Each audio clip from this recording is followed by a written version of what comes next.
listos el día de hoy ya para la entrevista porque estábamos platicando más temprano de la violencia que se ha desatado en Nicaragua, porque lo hemos venido hablando además muchos días y la gente tiene dudas. Precisamente para hablarnos sobre esta situación, saludo en la línea telefónica a Eduardo Rosales Herrera, analista internacional y además profesor investigador en la Facultad de Estudios Superiores Acatlán de la máxima casa de estudios de nuestro país, la UNAM.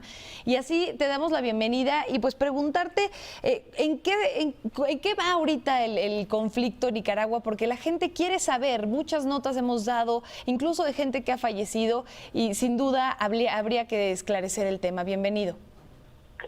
No, Paola, un gusto estar en este espacio. Pues habría que decir que Nicaragua es política y socialmente hablando un auténtico volcán en erupción desde el pasado 18 de abril, cuando iniciaron las protestas por una polémica reforma al Seguro Social decretada por el gobierno de Daniel Ortega, que aumentaba en 22.5% las cuotas a más de 700,000 empleados del sector informal, además de aplicar un impuesto del 5% pues a las pensiones de miles de jubilados. Ahora, no obstante que el gobierno dio marcha atrás con estas disposiciones, pues las protestas ciudadanas continúan hasta la fecha en demanda ahora de la renuncia del presidente y de su esposa, la vicepresidenta Rosario Murillo. Ahora, hasta la fecha, pues ya suman más de 80 muertos, casi 900 heridos y también casi 500 detenidos según la Comisión Interamericana de Derechos Humanos. Habrá que señalar, Paola, que no obstante las tardías y tibias medidas tomadas por Ortega, como liberar una parte de los detenidos y levantar la censura a diversos medios de comunicación, pues lo cierto es que la ola de indignación ya cubre una buena parte del territorio nicaragüense, lo que representa la peor, subrayo, la peor crisis que enfrenta el gobierno sandinista en más de una década, por cierto, de autoritarismo cuasi dictatorial. Ahora, yo sí quisiera señalar que la cuestión de fondo en todo este tema es que la pareja presidencial se apoderó del gobierno desde 2007 y ha logrado someter a sus designios a los poderes legislativo, judicial y electoral con el apoyo del ejército y las élites económicas, y han instaurado un régimen nepotista y dinástico. Y bueno, pues y así, yo creo que también vale la pena recordar que las elecciones presidenciales de 2011 y 2016 y las municipales de 2008 y 2012 pues se han llevado a cabo con reglas dictadas por Daniel Ortega y su esposa.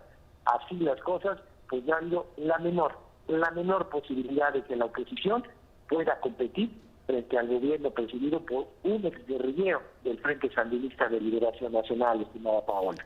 ¿Qué posibilidad existe de que de verdad haya un cambio si es que Daniel Ortega y su esposa ya tienen prácticamente pues el sartén por el mango, como se dice aquí? Pues habrá que decir aquí que si fracasa el nuevo intento de diálogo y el presidente y la vicepresidenta continúan negándose a renunciar, pues Nicaragua podría estar en la antesala de una guerra civil, así de sencillo. Ahora, todavía es prematuro emitir un pronóstico sobre lo que puede suceder allá pues en Nicaragua, pero podríamos estar ante lo que denominamos ya pues un movimiento de los indignados nicaragüenses, o peor aún, una primavera nicaragüense. Ahora, el primer intento de diálogo se suspendió ante la negativa de Ortega de renunciar, pero el panorama se ha hecho más complejo, porque los cortes carreteros y la violencia, pues francamente ya empiezan a afectar la economía de ese país, querida Paola. ¿Cómo reacciona la comunidad internacional ante este tema que ya se vuelve cada vez más delicado? Bueno, habrá que señalar que en una primera instancia varios países llamaron precisamente a detener esta ola de violencia, aunque habría que señalar primero que cómo ha respondido el gobierno, para entender un poquito la reacción de la comunidad internacional. Y las autoridades nicaragüenses han enfrentado las manifestaciones de protesta en 3 etapas. La primera, reprimiendo con fuerzas policíacas. La segunda, llamando a una fallida mesa del diálogo. Y la tercera, nuevamente reprimiendo, pero ahora haciendo uso de grupos paramilitares, esos grupos llamados turbas sandinistas, que no son otra cosa que miembros radicalizados, violentos e incondicionales del gobierno. Ahora bien, ya hay organizaciones como el Centro Nicaragüense de Derechos Humanos e incluso Amnistía Internacional que ya se manifiestan en contra de la represión gubernamental y demanda por la disolución de las fuerzas paramilitares controladas por el gobierno. Yo creo que tiene que haber un papel mucho más activo pues de los organismos regionales, como la Organización de los Estados Americanos y otros países, pues tratando primero de parar la violencia y segundo de iniciar un verdadero diálogo con una voluntad política pues de resolver el asunto de fondo.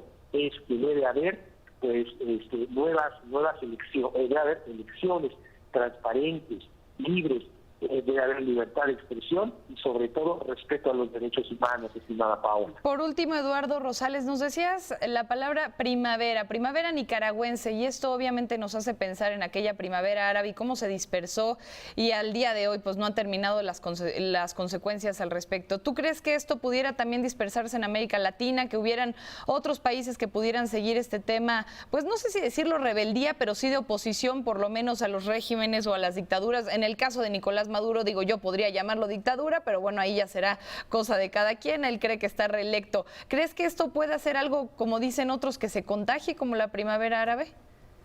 Yo creo en principio, estimada Paola, y si lo denominamos primavera nicaragüense, es porque no cesa la violencia y además en todo este clima de reclamos al gobierno habrá que reconocer el papel de los estudiantes que han tomado la batuta, al igual que en su momento pues, lo hicieron en otras latitudes, y quienes se han agrupado en el movimiento 19 de abril, que ha tomado, repito, pues la batuta de las protestas contra Daniel Ortega, situación que hay que señalar, amplios grupos sociales pues lo han visto con buenos ojos.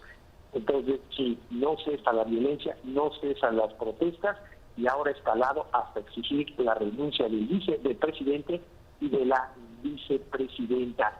Y mientras esto creo que no se dé, o por lo menos se llame a elecciones anticipadas, me parece que el clima que ahora estamos viendo, pues podría continuar. Bien. Y sobre todo aquí el problema es el saldo en términos de vidas humanas. Bien, muchísimas gracias Eduardo Rosales Herrera por platicarnos sobre este tema que a tantos nos importaba, analista internacional y también profesor investigador en la Facultad de Estudios Superiores Acatlán, de la máxima casa de estudios de nuestro país, es decir, de la UNAM. Muchas gracias. Un abrazo, un bonito día. Un abrazo de vuelta.